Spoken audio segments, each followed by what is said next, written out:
Certa vez, o professor da Universidade da Califórnia, James McGaugh, recebeu uma carta dizendo: "Não sei como explicar isso, mas desde os 11 anos eu me lembro de cada dia da minha vida, de cada coisa que fiz. Escolha qualquer data e ano, e eu poderei, sem hesitar, contar em detalhes o que fiz naquele dia, com quem me encontrei e para onde fui. E para isso, não vou usar nada além da minha memória." Essa carta ao doutor foi escrita por Jill Price. Os superpoderes dela foram confirmados. Os cientistas se interessaram pelo caso e começaram a estudar essa patologia incrível. Que segredos a nossa memória esconde? O que aconteceu com quem a perdeu para sempre e não lembra nada de sua vida? Será que a mulher que não consegue esquecer é feliz? Ou as lembranças não a deixam viver?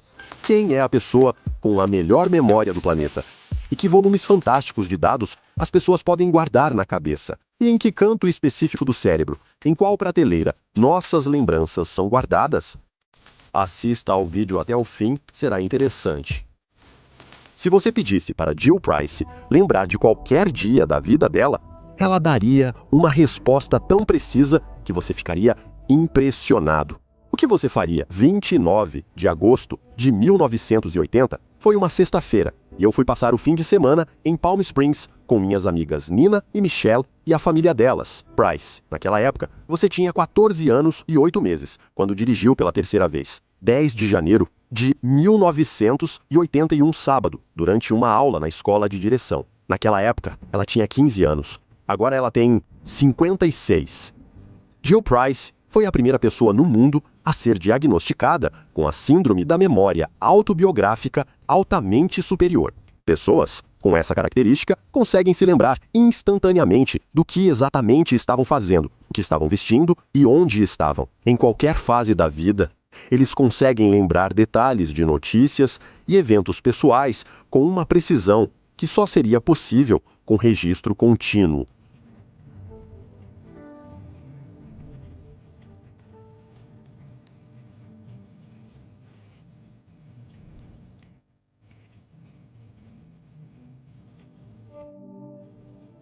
Diziam que tudo ficava bastante vazio, mas em vez disso, o sol. A libertação começou de forma rígida, com um reflexo na tela direita, surgindo caoticamente, e qualquer coisa pode disparar um evento específico do passado ali.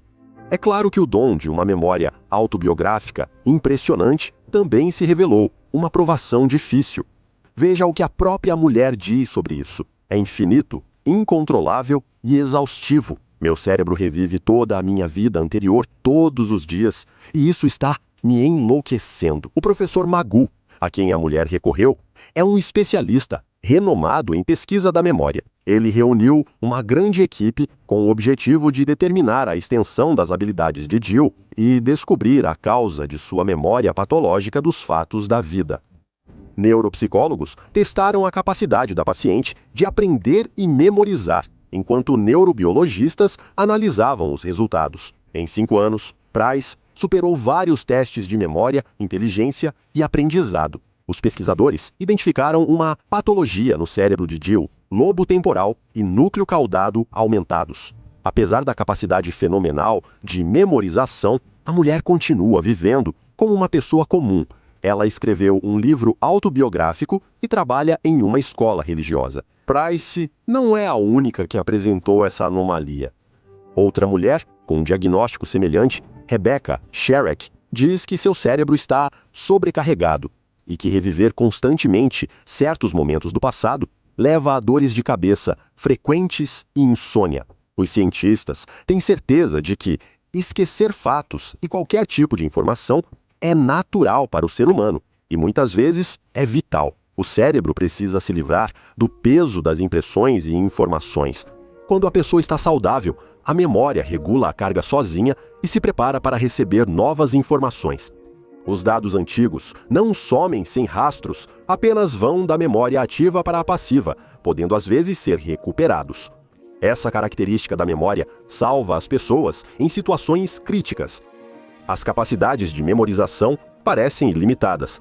Calcula-se que um adulto pode memorizar de 20 a 100 mil palavras. Mas isso são pessoas comuns. E existem aqueles que possuem uma memória fenomenal. Alexandre, o Grande, lembrava o nome de milhares de soldados e reconhecia todos pelo rosto. O acadêmico Abraham Ioff sabia de cor toda a tabela de logaritmos. E para Mozart, bastava ouvir uma grande obra musical apenas uma vez, para depois conseguir executá-la e escrevê-la no papel. O enxadrista Alexandre Alekhine jogava de memória, às cegas, contra 30 a 40 adversários e quase sempre vencia.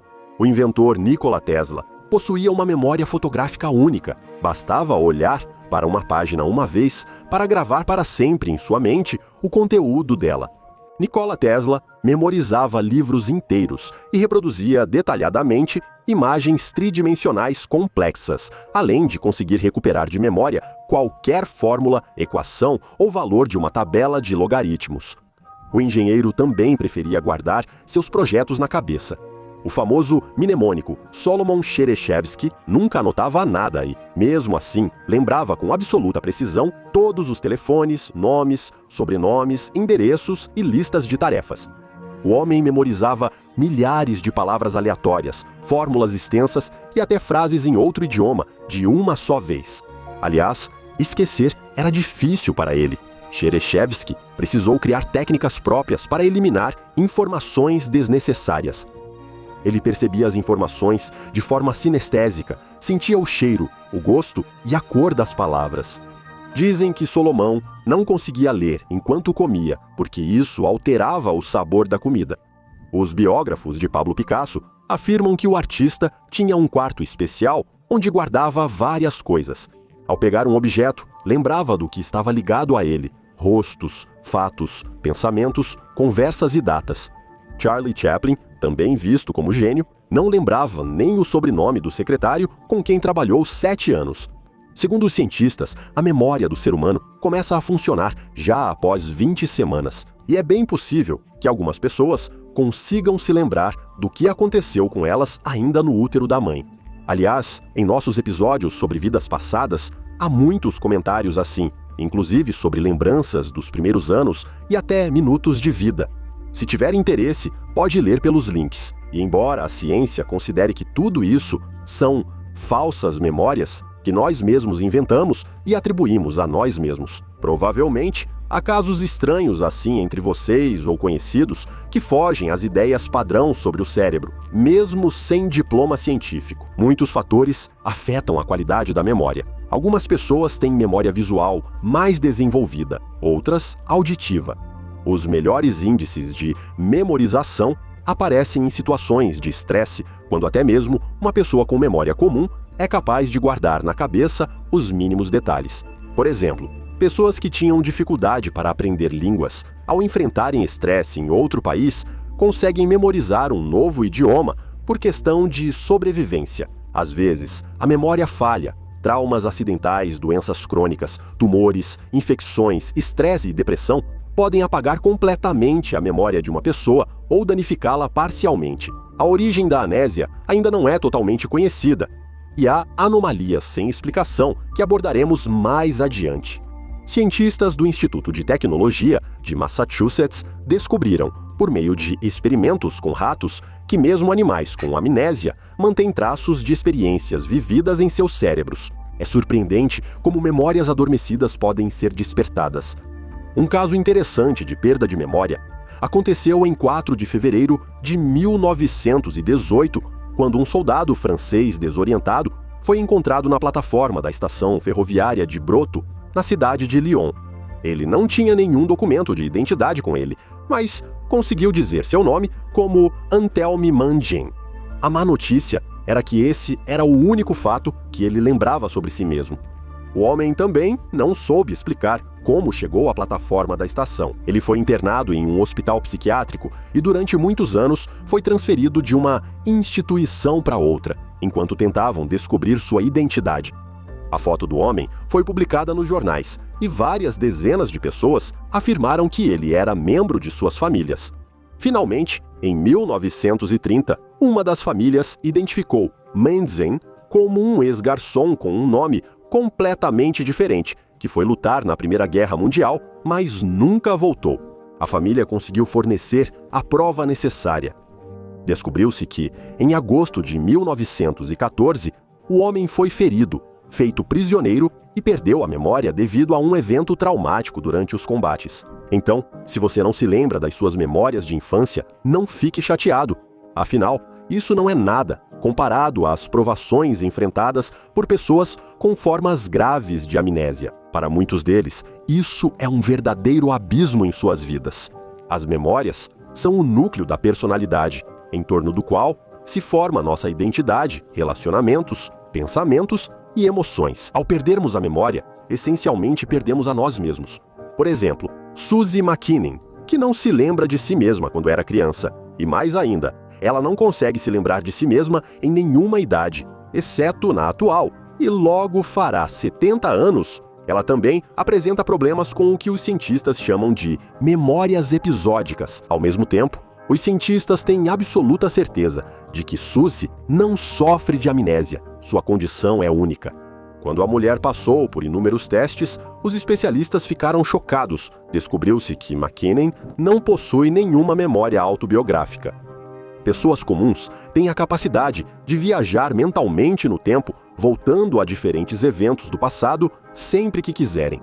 Por exemplo, você pode se lembrar de quando estava sentado na carteira na escola primária ou de quando estava deitado na praia à beira-mar observando as ondas. McKinnon não consegue fazer isso. Impressionante.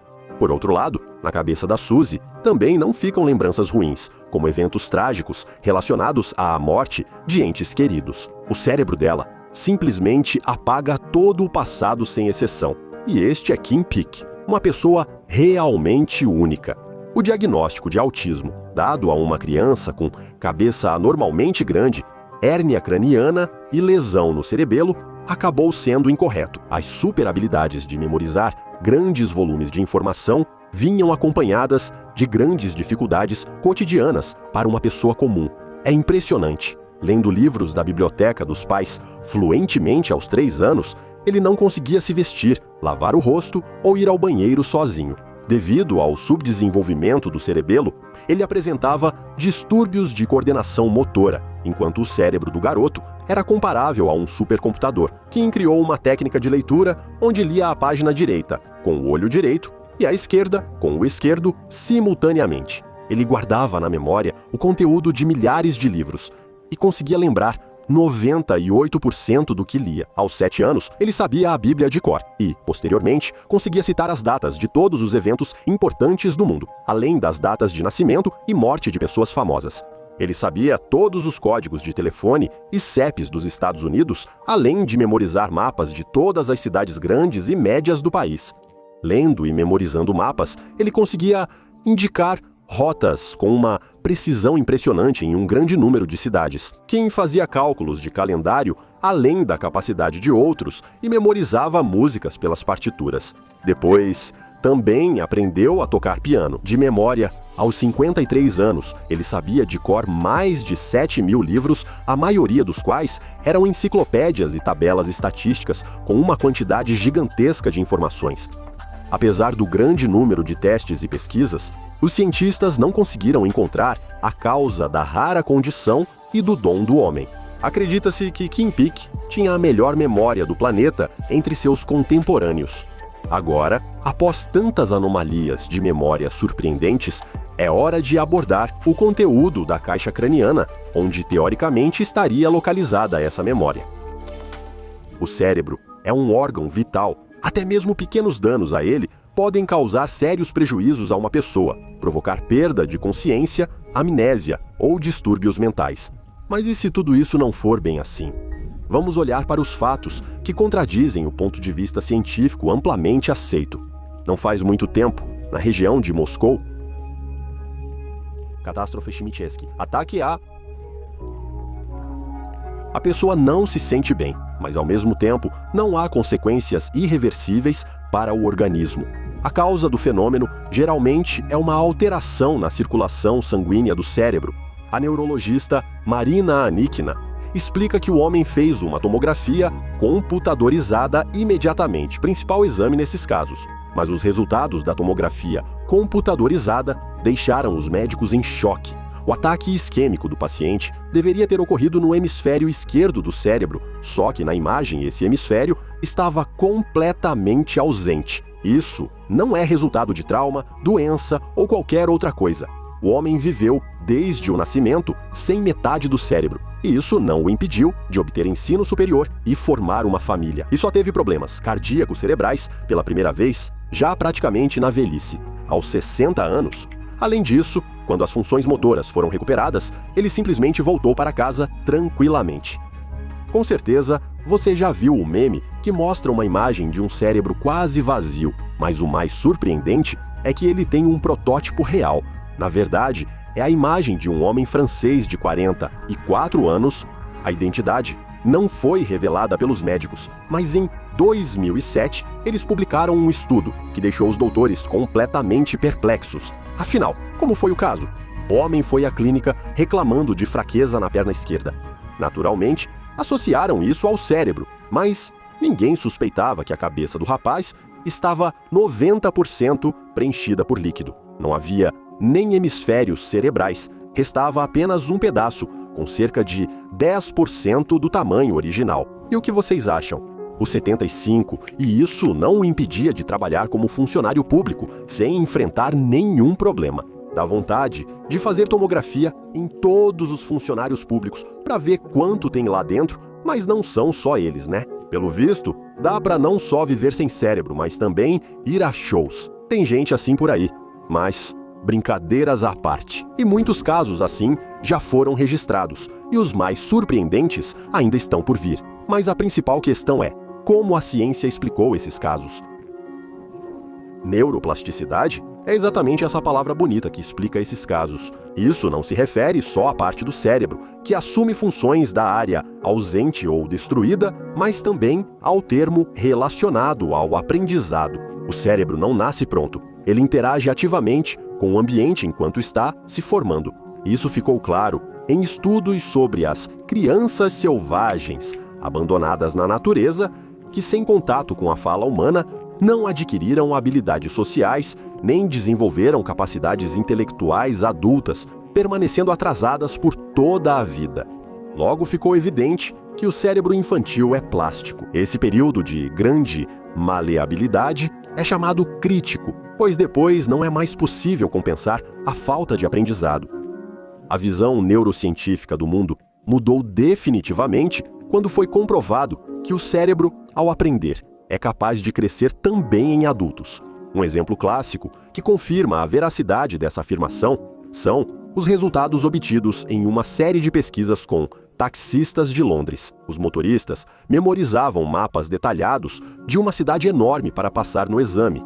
Quanto mais o participante sabia, maior era o seu hipocampo, a região responsável pela memória. Assim, a ciência moderna chegou à conclusão definitiva de que o cérebro é capaz de mudar durante toda a vida. E se ele muda durante toda a vida, isso significa que o aprendizado é seu estado natural e permanente. Então, a neuroplasticidade, parece que tudo está claro. É justamente ela que pode explicar todos esses casos estranhos, como por exemplo com Carlos Rodrigues, que em 2010 viralizou na internet estando em estado de embriaguez. Ele sofreu um acidente de todas as formas possíveis e literalmente perdeu metade da cabeça. Está tudo bem, ele vive e está feliz, como se tivessem removido algum órgão vestigial. E aqui está outro caso exótico: Anatoly Petrovich Bugorsky, um talentoso cientista russo, especialista em física de partículas elementares, que nos anos 70 trabalhava no maior colisor soviético.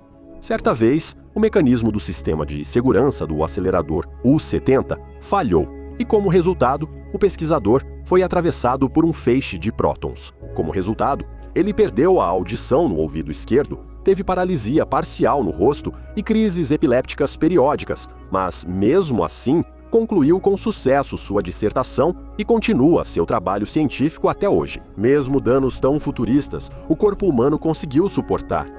Em 2002, uma menina da Holanda sobreviveu a uma cirurgia difícil. Foi removido o hemisfério esquerdo do cérebro, onde até hoje acredita-se que ficam os centros da fala. Hoje, Essa criança impressiona os médicos por ter dominado perfeitamente 2 idiomas e estar aprendendo o terceiro. Dr. Johannes Borgstein, que acompanha a pequena holandesa, diz que já aconselhou seus alunos a esquecerem todas as teorias neurofisiológicas que estudaram e ainda vão estudar em 1940.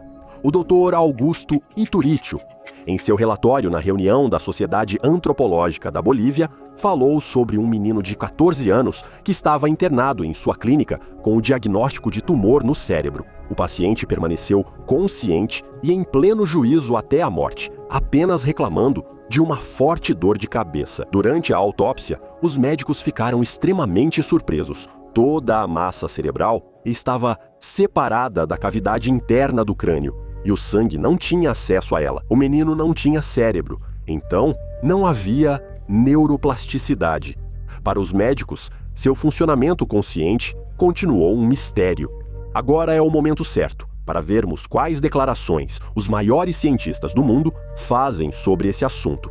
O Dr. Sam Parnia, da Clínica Central de Southampton, diz: o cérebro, como qualquer outro órgão do corpo humano, é composto por células e não é capaz de pensar. No entanto, ele pode funcionar como um receptor primário de pensamentos, como um aparelho de rádio ou televisão que primeiro capta as ondas que chegam até ele e depois as transforma em som e imagem. Peter Fenwick, seu colega do Instituto de Psiquiatria de Londres, faz uma conclusão ainda mais ousada.